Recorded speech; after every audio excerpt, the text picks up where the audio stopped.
جوه كل واحد فينا نسخة أقوى أنجح نسخة لسه ما ظهرتش. الفرق بينك وبين النسخة دي قرار إن أنت تبدأ تلتزم، قرار إن أنت تغير كل حاجة.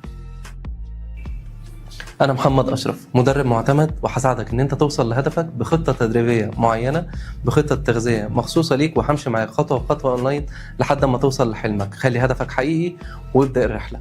مشاهدينا الكرام، أهلا بيكم في حلقة جديدة من برنامج الرياضة والتغذية. خلينا نتفق إن أكبر مشكلة بتواجه أي حد بيعمل نظام غذائي أو أي حد بيمارس تمارين رياضية هو إن هو ينتظم عليها فترة كويسة لحد ما يبقى شكل جسمه حلو، ويبدأ بقى يجيب لبس على الشكل الجديد ده ويظبط نفسه بالشكل الجديد، ومع الوقت بيرجع ياكل تاني الأكل اللي هو أكله. يمكن دي أكبر مشكلة بتجيلي أو أكبر مشكلة بتتسألي، وأكتر حاجة شفتها على مدار متابعتي للناس اللي بتعمل دايت أو بتتمرن في حياتها عموما. طيب، هل ده غلط ولا صح؟ هل ده بس مخاطره ان انا بزيد وبخس، ولا ليه مخاطر تانية؟ ده اللي احنا هنعرفه دلوقتي مع بعض. طيب، مبدئيا النظام اللي احنا بنتكلم عليه ده اسمه اليويو دايت. اليويو دي اتسمت يويو نسبة لليويو اللي هي لعبة اليويو، الناس اللي هم بينزلوا اليويو ده ويطلع، فهو نازل طالع عشان كده بيسموه يويو. اللي هو بينزل وزنه بينزل مرة واحدة أو بيطلع مرة واحدة، سواء بقى نزل بالتدريج أو نزل بسرعة. فهو بيكون مشكلته إن هو بعد ما ظبط نفسه يروح جاي تاني تخن ويرجع يخس ويرجع يتخن. ليه؟ لأنه فاهم خلاص اللعبة، يعني فاهم موضوع الدايت بيمشي ازاي، فبقى ياكل براحته. وقت ما يعوز يخس أو عنده أي مناسبة يروح جاي عامل دايت وشادد جسمه ومظبط نفسه ويرجع يخس تاني. طيب، هل ده ليه مخاطر؟ ده ليه مخاطر كبيرة جدا. اليويو دايت ده أكبر كارثة أنت ممكن تعملها في حق نفسك، أو أكبر غلطة أنت ممكن تعملها في حق نفسك. أنا عندي ما تعملش دايت وتفضل تاكل لحد ما تتخن وتفضل تخين، أحسن من إن أنت تفضل تطلع في الوزن وتنزل في الوزن، تطلع في الوزن وتنزل في الوزن، مبهدل الميتابوليزم معاك، مبهدل الحرق معاك، مبهدل خلايا بيتا معاك، مبهدل جسمك من جوه حرفيا، مش مريحه. شوية تقلل الأنسولين في جسمك وتظبط نفسك، وشوية بتاكل صحي، وشوية معلي الأنسولين في جسمك أعلى حاجة ومبوظ الأكل ومبوظ الدنيا ونسبة الحرق في جسمك ضعيفة. كل اللي انت بتعمله ده او الحاجات اللي انت بتعملها دي مع الوقت بتأثر عليك بشكل مباشر جدا. اهم خطر للموضوع ده كله ان الحرق بتاعك بيقل بشكل مبالغ فيه. فاول حاجة بتحصل ان الحرق بتاعك بيقل بشكل مبالغ فيه، ما بيبقاش زي الاول خالص. يعني انت لو عملت دايت لاول مرة هتلاقي حرقك سريع وجسمك بيستجيب بسرعة وجسمك بيتحسن بسرعة جدا، والناس اللي حواليك ملاحظين ده بسهولة جدا. لكن لو فضلت تطلع وتنزل تطلع وتنزل، في مرة من المرات دي هتبقى هي المرة اللي هتزعلك، هتلاقي الحرق فيها بطيء جدا مع ان انت ملتزم بكل حاجة. هتلاقي الكتلة العضلية بتاعتك بتقل، بتبوظ. الكتلة العضلية بتاعتك بعد ما كانت عضلاتك ظاهرة وكبيرة وكل حاجة فيها كويسة، بتبتدي الكتلة العضلية بتاعتك تقل مع الوقت. مع حركة اليويو دايت دي بيبتدي يحصل معاك الانسولين سبايك، اللي انت مرة واحدة تعلي الانسولين في جسمك وتروح جاي عامل كراش مرة واحدة او منزله مرة واحدة. فده غلط جدا جدا جدا بالنسبة للدايت. الحل ان انت تعمل نظام غذائي متوازن وما تحرمش نفسك وما توصلش لحتة حرمان بقى. خلينا نتكلم على الحرمان. ايه اكبر غلطة انت ممكن تعملها في حق نفسك وانت بتعمل دايت؟ ان انت تحرم نفسك من كل حاجة في الدنيا. يعني انت دلوقتي عرفت ان السكر غلط، عرفت ان الدهون غلط، عرفت ان مش عارف ايه غلط، نمت صحيت قررت ان انت تعمل دايت وربنا رزقك بإرادة حديد، فقطعت كل حاجة مرة واحدة. خلاص، انا دلوقتي قررت ان انا اعمل دايت، فقفلت دنيتي كلها، وقفت سكر، قطعت نشويات، قطعت املاح، قطعت مش عارف ايه، دخلت سعرات قليلة، حرمت نفسي بشكل مبالغ فيه، لدرجة ان الموضوع اثر عليا نفسيا بشكل كبير جدا جدا جدا. بقيت بخس وشكل جسمي بيبقى حلو ومش عارف ايه، بس انا وصلت لمرحلة نفسيا ان انا مش طايق حياتي. اي حد بيكلمني بتنرفز، اي حد بيكلمني بتضايق جدا، عندي توتر وقلق مش طبيعي طول الوقت. طول الوقت بفكر في الاكل، ما بفكرش في حاجه في حياتي غير الاكل. انا قاعد طول الوقت، اي حد معدي من قدامي، طفل صغير باكل بسكوت انا باصص له فيه، واحد معدي قدام سوبر ماركت شفت كاراتيه او شيبسي ماشي باصص له شبه المحرومين. الحركه اللي انت بتعملها دي او الحرمان الشديد قوي اللي انت بتحط نفسك فيه ده، اللي يوصل لمرحله التاثير على النفسيه، ده بيكون كارثه مش معاك، ده ضدك بشكل مبالغ فيه. هل انا هخس لو حرمت نفسي من الاكل؟ يعني لو انا مره واحده كده قطعت الدايت وقطعت كل حاجه انا عايزها، هل انا هخس؟ اه، انا هخس وهوصل لنتيجه كويسه، بس لحد فتره معينه، وهيبتدي يحصل لي شراهه في الاكل مش طبيعيه. زي ما اتكلمنا على اليو دايت من شويه، هتلاقي نفسك بعد ما انت كنت حارم نفسك من كل حاجة ووصلت لمرحلة كويسة، هتيجي في يوم هتبقى عامل شبه المصروع، هتحط قدامك كيسة شيبسيات أو كيسة حلويات كبيرة كده، وهتقعد طق طق طق طق تاكل فيها لحد لما توصل 1000 سعر، 7000 أو 8000 سعر حراري. فأنت وصلت لمرحلة إن أنت نفسيا بقيت مش مستقبل الدايت. خلاص تعالى بقى أعمل دايت تاني، لا أنت خلاص أكل الدايت بقى بالنسبة لك بعبع. فانا احل موضوع الحرمان ده ازاي؟ ان انا اعمل دايت متوازن، وما احطش لنفسي كلمه دايت عشان كلمه دايت دي تقيله، ومعنى ان انا هعمل دايت ان هو ليه وقت. يعني انا دلوقتي هعمل دايت، فانا ليا وقت معين هعمله. كل حاجه ليها بدايه ونهايه، اي حد في الدنيا بيفكر كده، ان اي حاجه انا هعملها هيكون ليها فتره بدايه وفتره نهايه. انا بدات دايت النهارده، هنهيه امتى؟ ده السؤال اللي بيتسألني من كل الناس. هو يعني ايه انا هفضل دايت اعمل دايت مدى حياه؟ طب انا بحب البيتزات، انا بحب الشوكولاته، انا بحب البطاطس، انا انت ازاي مره واحده عايز تحرمني من كل ده؟ ازاي مره واحده هتقول لي ما تاكلش بطاطس محمره في الفطار؟ ازاي مره واحده هتقول لي ما تاكلش فول فلافل؟ ده انا متعود على كده، ده الشعب المصري كله متعود على كده. يعني ايه ده انا بصحى اجيب حاجه من الفرن وانا رايح الشغل كده ازازها؟ انت عايز تحرمني من كل ده؟ لا طبعا، انا عايز ارجع لحياتي الطبيعيه دي تاني، عايز احط سكر في الشاي، عايز اعمل ده. للاسف الشديد طول ما انت عايز تحافظ على جسمك احنا عمرنا ما هنوصل للمرحله دي. بس على الاقل خليك متوازن، خليك مرن. يعني هتخلي 80% من يومنا مثلا دايت، و20% هناكل فيها اللي احنا عايزينه. ومش معنى ناكل اللي احنا عايزينه ان انت تروح تاكل كرواسون مثلا او تاكل شوكولاته او هناكل فيها حاجات بنسبه صغيره. فخليك مرن، واعمل النظام مريح ليك نفسيا عشان تقدر ان انت تستمر عليه مده كبيره. وزي ما اتفقنا، انا دلوقتي عارف كل حاجه عن التغذيه، وانا دلوقتي عارف كل حاجه عن الحياه الصحيه، واحد قاري في الموضوع وسامع كويس جدا، ومتابع كابتن محمد اشرف عشان بيقول كلام حلو جدا وانا بستفيد منه. اخدت الكلام ده كله طبقته كله مره واحده. غلط، غلط جدا ان انا اصحى تاني يوم الصبح اشرب لي 8 ازايز ميه، اكل لي مش عارف وجبات بدون دهون، اعمل مش عارف ايه، اعمل كل حاجه بشكل مبالغ فيه، هيجي عليا وقت هزهق جدا. ده مش صح، اللي انت بتعمله ده مش صح. حاول قد ما تقدر تعمل الحاجة اللي بالنسبة لك تكون مريحة ومتوازنة وتقدر تستمر عليها مدة كبيرة، اللي بيسموه بالبلدي كده هيلثي لايف ستايل، اللي هو نظام غذائي صحي متوازن، شكله حلو، ماشي معاك بشكل كويس، ولكن هو مطول معانا. انا مش هخليه نظام دايت، لا بالعكس، ده هو هيمشي معايا مدى الحياة. فما تحرمش نفسك من حاجة، مشي الموضوع 80-20. حاول على قد ما تقدر ان انت ما تحرمش نفسك 100%. كل اللي انت نفسك فيه بنسبة صغيرة خالص، مش بفترة. يعني خلاص انا النهاردة هاكل شوكولاتة، مش لازم اكل الشوكولاتة كلها، قسمها اجزاء وكلها على ايام، مفيش مشكلة. زمايلك قاعدين في الكافيه مثلا بيشربوا عصير او حاجة، حاول على قد ما تقدر لو هتشرب اشرب حبة صغيرين. أهلك في البيت بياكلوا كنافة، بياكلوا هريسة، بياكلوا مش عارف إيه، خد حتة صغيرة. ما تحرمش نفسك حرمان المقرف اللي يخليك ما تدوقش حاجة خالص. كل بكمية صغيرة. في أكل دايت موجود في السوق تقدر تاكله، هو كويس جدا وحلو جدا. جوه كل واحد فينا نسخة أقوى أنجح، نسخة لسه ما ظهرتش. الفرق بينك وبين النسخة دي قرار إن أنت تبدأ تلتزم، قرار إن أنت تغير كل حاجة. أنا محمد أشرف، مدرب معتمد، وهساعدك إن أنت توصل لهدفك بخطة تدريبية معينة، بخطة تغذية مخصوصة ليك، وهمشي معاك خطوة بخطوة أونلاين لحد ما توصل لحلمك. خلي هدفك حقيقي وابدأ الرحلة. خلي بقى الموضوع ده ياخدنا لحاجة الناس كلها تسألني عليها، ويمكن دي أهم حاجة هنتكلم عليها في البرنامج كله. يمكن دي أكتر حاجة شغلة أي حد بيعمل دايت من أول يوم بيعمل فيه دايت. يعني في ناس أول ما بيعمل دايت يقول هتديني وجبة فري إمتى؟ هما بيقولوا اليوم الفري امتى؟ بس هي مش اليوم الفري، مفيش حاجة اسمها اليوم الفري ده نهائي، هي الوجبة فري. طيب ايه هي الوجبة فري؟ هل هي وجبة انا باكل فيها كل اللي انا نفسي فيه؟ هي مش وجبة انا باكل فيها كل اللي انا نفسي فيه. خلينا متفقين ان اليوم الفري او الوجبة الفري دي هي الحاجة اللي بتعوضني نفسيا عن موضوع الدايت اللي انا عامله.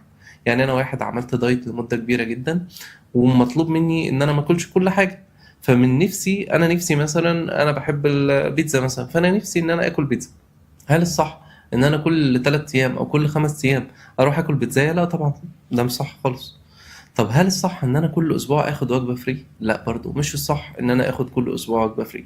وليه مش الصح ان انا اخد كل اسبوع وجبة فري؟ خليني اشرح لك الموضوع ببساطة. انا عشان اخس كيلو دهون محتاج ان انا احرق 7000 سعر حراري. 7700. انا محتاج احرق 7700 سعر حراري في اسبوعين.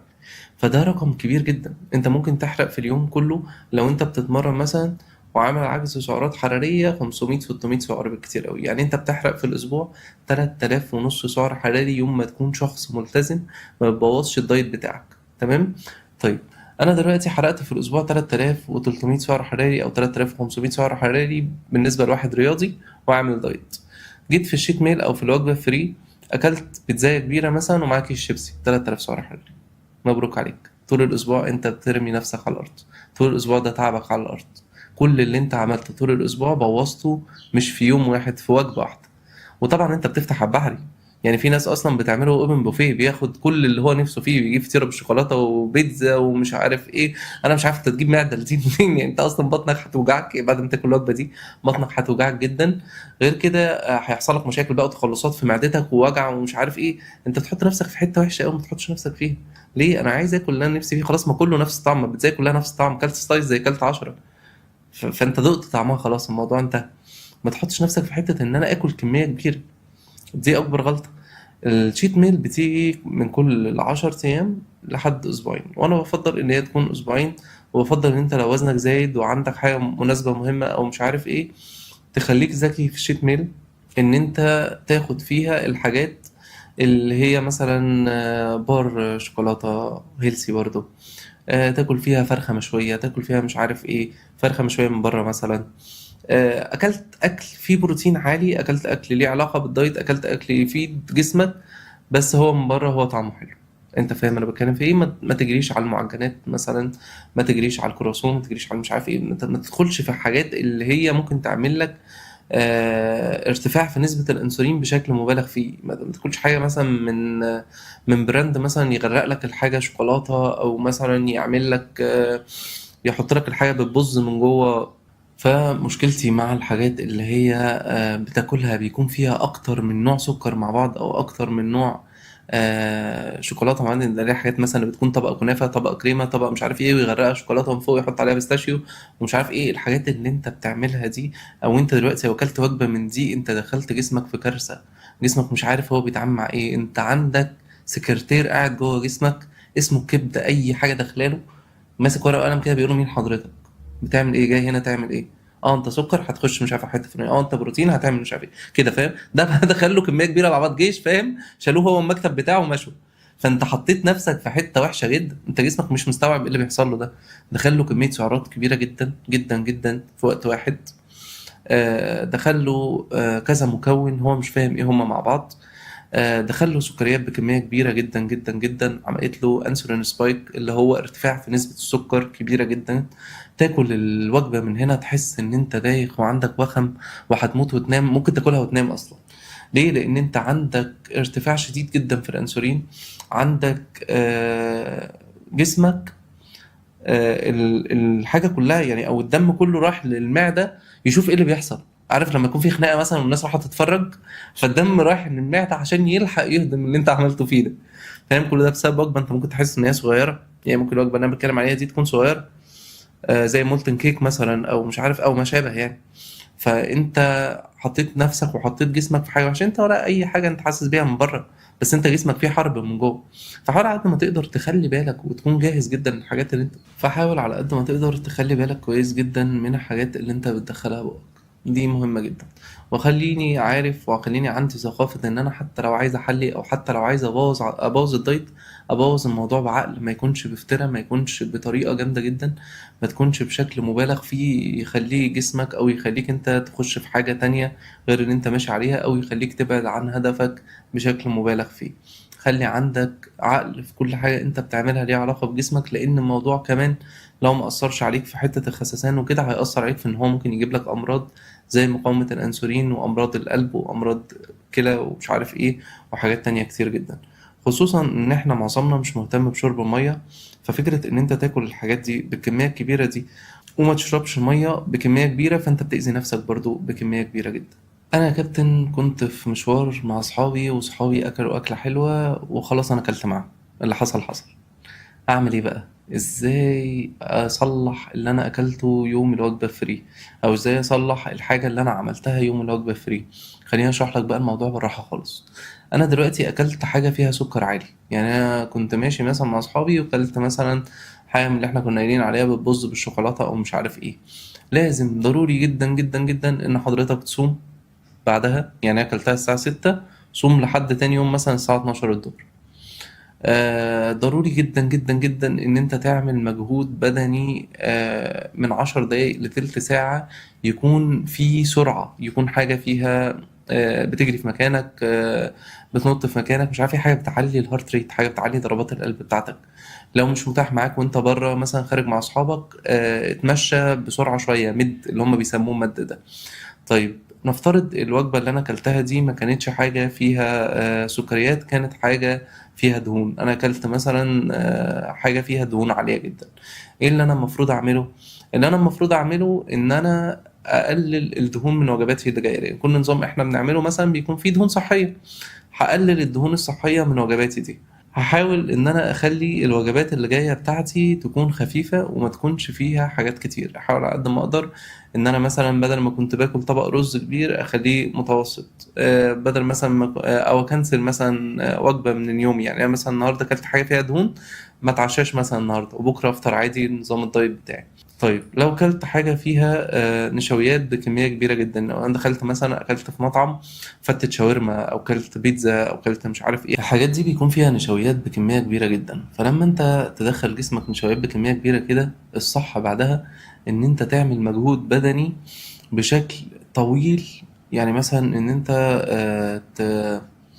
تمشي مثلا لمدة كبيرة، أو إن أنت تتحرك على مشاية مثلا، تريدميل مثلا أو حاجة. جوه كل واحد فينا نسخة أقوى أنجح، نسخة لسه ما ظهرتش. الفرق بينك وبين النسخة دي قرار إن أنت تبدأ تلتزم، قرار إن أنت تغير كل حاجة.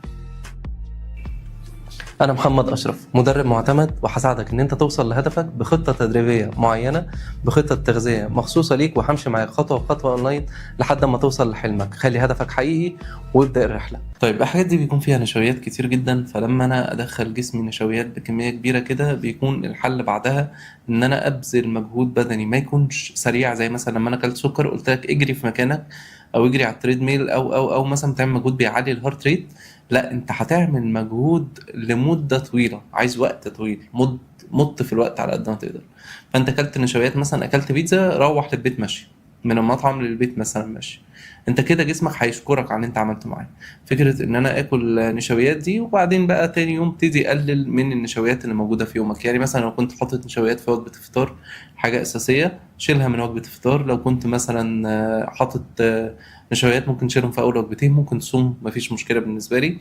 فالحاجة اللي انت اكلتها اعرف انت اكلت ايه، وعلى اساسه تبتدي تاخد بالك وتكمل الدايت بتاعك عادي. وكمل الدايت، مفيش اي مشكلة ولا كأن حاجة حصلت، ولا تحس بتأنيب ضمير ولا اي حاجة.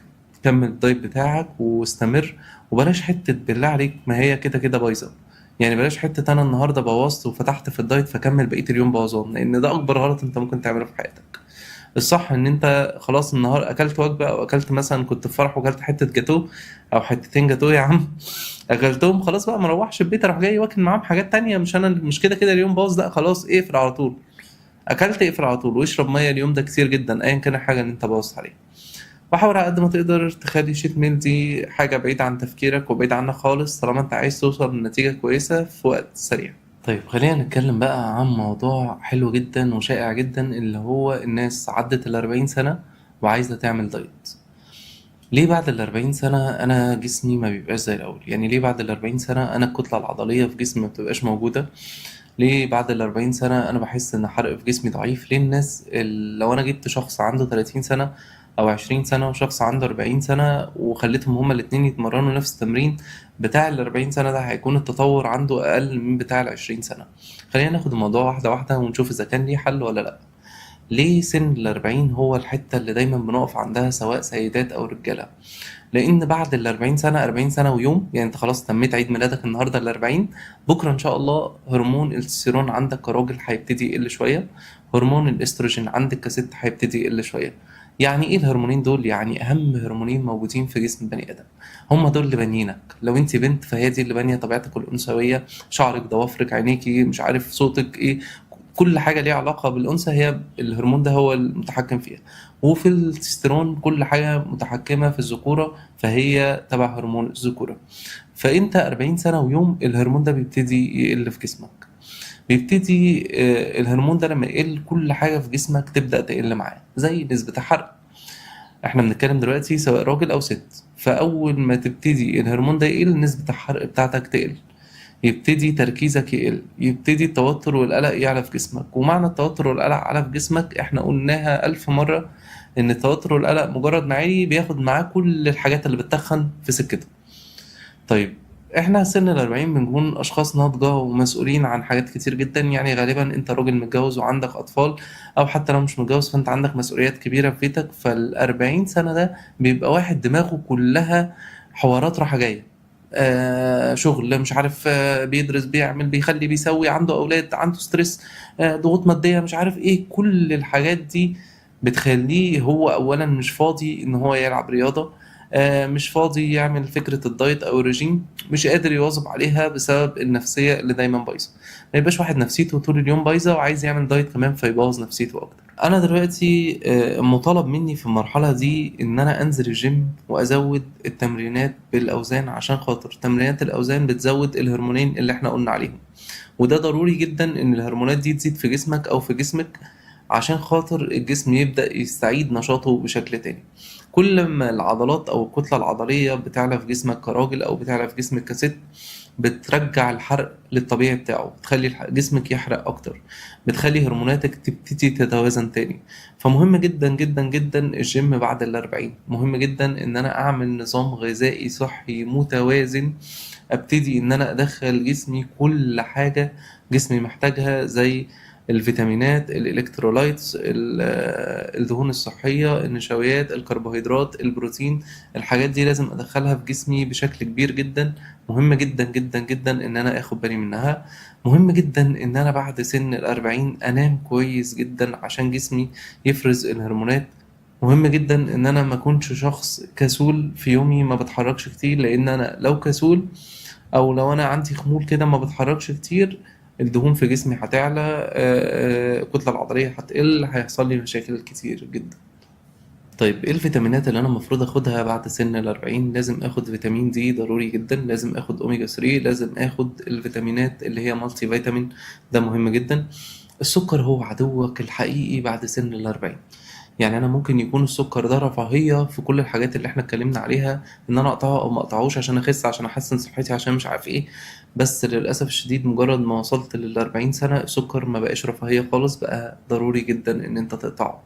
لازم تقطع كل حاجة ليها علاقة بالسكر، وتقلل نشوياتك، تزود الدهون الصحية في جسمك، تاخد الفيتامينات اللي احنا اتفقنا عليها. التخسيس بعد ال40 أو بناء العضلات بعد ال40 مش مستحيل ومش صعب، إلا لو احنا فهمنا الموضوع ماشي ازاي والتزمنا عليه، بدأنا ان احنا نطور نفسنا، فهمنا الموضوع كله ما هو إلا فهم. لو انت بس فهمت الحاجات اللي انا قلت عليها، واخدت شوية الكلام اللي انا قلته لك في الحلقة دي وطبقته في حياتك، كل حاجة في حياتك هتتحسن. مش بس شكل جسمك، مش بس هتخس، لا، انت لو راجل هتفضل محافظ على الكتلة العضلية بتاعتك، هتفضل محافظ على نشاطك البدني، جسمك هيبقى شكله حلو، كل حاجة فيك كراجل هتبقى كويسة ومظبوطة، دقنك تقيلة، صوتك كويس، مش عارف ايه. وانت كست شعرك وضوافرك وبشرة ومش عارف ايه، كل الكلام ده كله هيكون متوازن وموجود ومظبوط بشكل حلو جدا. لكن انت لو مش بتعملي اللي انا بقول عليه ده، هيبتدي يظهر تجاعيد في وشك، هيبتدي شعرك يقع، هتبتدي ضوافرك تقع، هيبتدي تشوفي نفسك كأنك ست عجوزة وانت اصلا لسه في ال40 سنة. نخش على فقرة الأسئلة. وبيسألني أستاذ أمير صبري سؤال حلو جدا، بيقول لي أنا لما باكل حاجة من بره زي فرايد تشيكن مثلا أنا بعطش جدا بعدها. طيب خلينا متفقين إن فرايد تشيكن دي حاجة بتستحمى في الزيت، يعني أنت بتحط الفراخ كده تقعد تعوم جوه الزيت وتطلعها أنت تشربها. أولا كمية الزيت أو الدهون اللي داخلة بكمية كبيرة جدا دي لازم تعطشك. ثانيا الحاجات بقى، الصوصات أو الحاجات اللي بتكون موجودة دي بيكون فيها نسبة صوديوم عالية جدا، فالصوديوم ده بيخليك تعطش بشكل كبير جدا.